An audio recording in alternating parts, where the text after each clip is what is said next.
Hello, it's Nikki and welcome back to this series. I am doing a 5-parter today, which encompasses all 5 areas of your personal brand plan. If you want to find out more about how we can work together for 100 days, I would love to help and support you.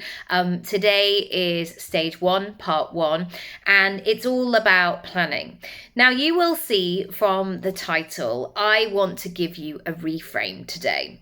And this reframe has helped my clients so much because it allows them to create from a place of purpose, of certainty, and also leaning on the momentum that has previously worked for them. So what I want to share with you is this idea that you are halfway there of wherever it is that you want to get to. And in each of the videos this week, we will be focusing on one area. So why am I doing this? Why am I not just talking about this abstract 5-year plan? Firstly, because 5 years feels so far away. I cannot get my head around 2030. I can't quite connect to it in that way. I don't understand it. I don't know what to do with it.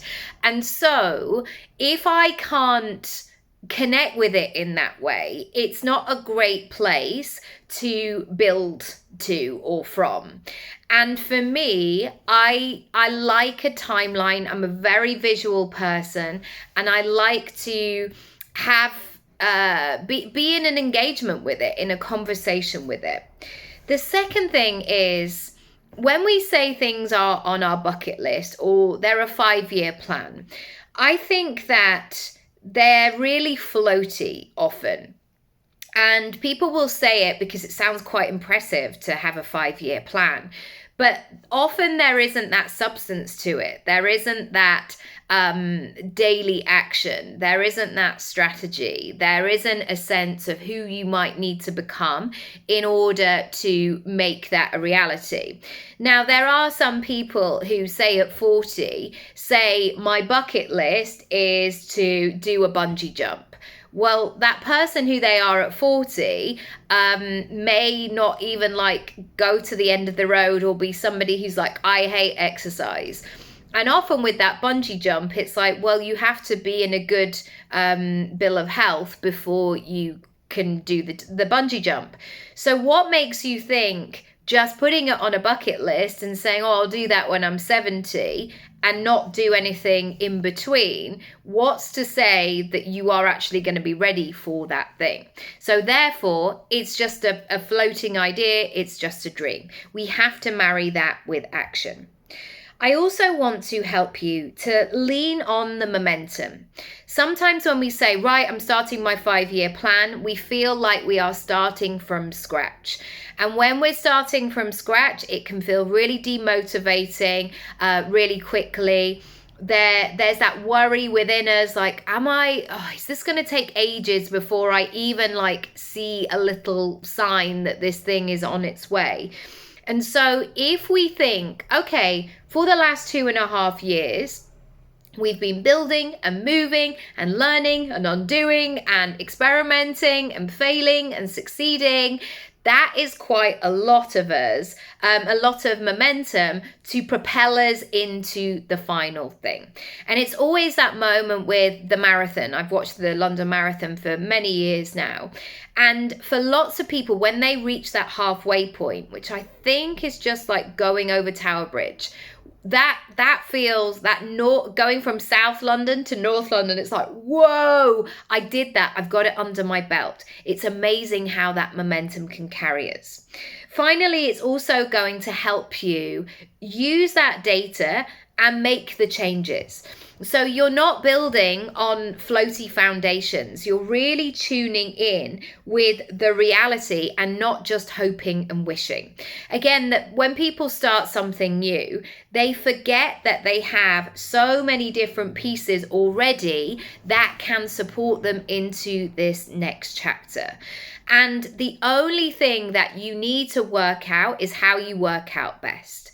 Because if you do that, if you work with yourself rather than fighting against it or chasing some trend that's going on over there, it's going to be really difficult to keep that momentum going, because you're essentially, it's almost like just wearing clothes that are in fashion, even though you don't like them or you don't want to wear them.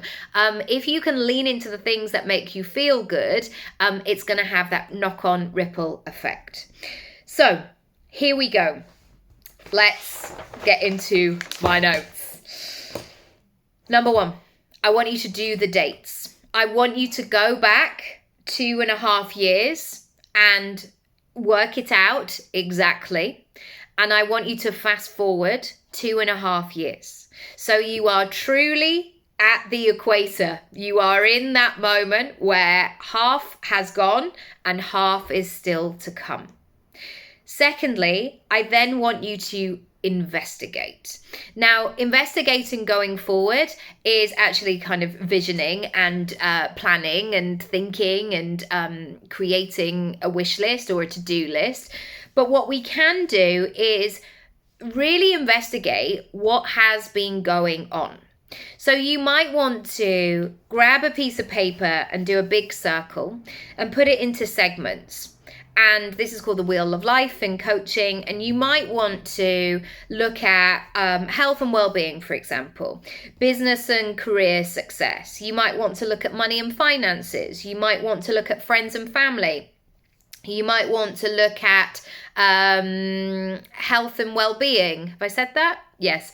You might want to look at adventure and travel, like all of these different pieces of the pie. And I want you to really investigate what has been happening and do an audit. Go through your calendar, see how you've been spending your time, look at the emails that you've had, pull out bank statements, really investigate what has been happening.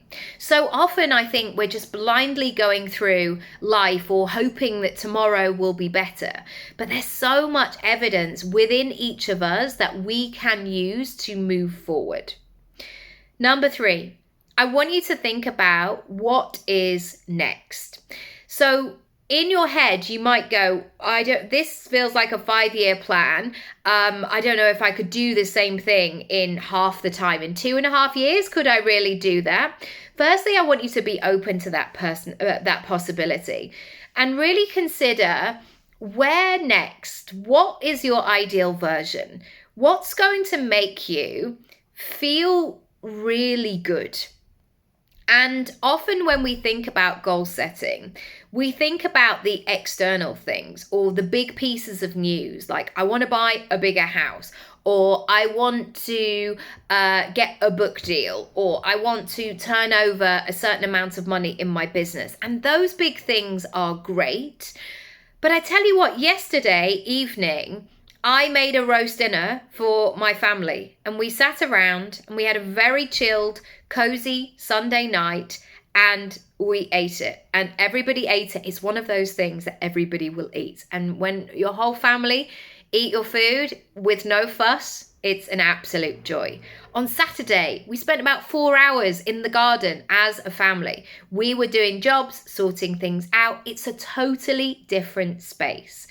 And those sorts of things, to be able to have that time. And one of the things that Matt and I were talking about is that we want to be able to maintain things and look after things and get the joy from them. I don't have any desire to live in a 16-bedroom house and like never go in any of those rooms. I would rather have less rooms that I use more, that so I feel like I'm in my house, I'm on my just in it, and everything feels really good, rather than other big parts that it might look impressive, like wow, their house is so massive, but actually I want to have that maintenance. I want to have that connection with it. That's a real marker of success. I want you to also, as number 4, go into the specifics. So say you've got a money goal What does that look like in terms of coming into your business? How would you like to make it? What does that look like in terms of your take-home money? When you talk about the holidays that you want to have, for example, where do you want to go and how can you begin that process now? Actually, how much is a flight to New York? Go into details. Are there certain airlines that have better opportunities or like are more cost effective? When do they fly out? Could you do like a Sunday to a Thursday? What would that look like in terms of the time difference? I want you to go into the specifics. And finally, now knowing where you've been, and essentially all of that information and data that you've banked, I want you to think about where do you need to go next and what do you need going forward. This sounds really boring, but I am going to share it with you because it's a great example. When I have made moves with, if you've had a child, that first time where you think, I'm going to leave the house with this child on my own. And that feels so overwhelming the first time. And it might be with any of these moments, or like when I'm going to do this move in my business, or I'm going to start sending emails and like suddenly I'll be really visible to lots of people. And oh my goodness, this feels like a new phase of myself. Whenever you start to do these things, understanding and regularly reflecting really, really works. So the first time, or like going back to the baby analogy, I just came to the conclusion that I would always have a spare top in the change bag for me, because my baby would have everything that they needed, several outfits, all these things, muslins, whatever.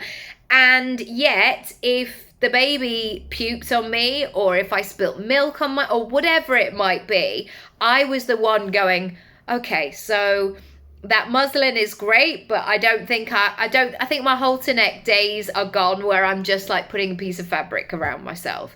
So those sorts of things where it's like, oh, I've just always got that in my bag. I want you to understand where you're going next and what you're going to need in order to make this happen.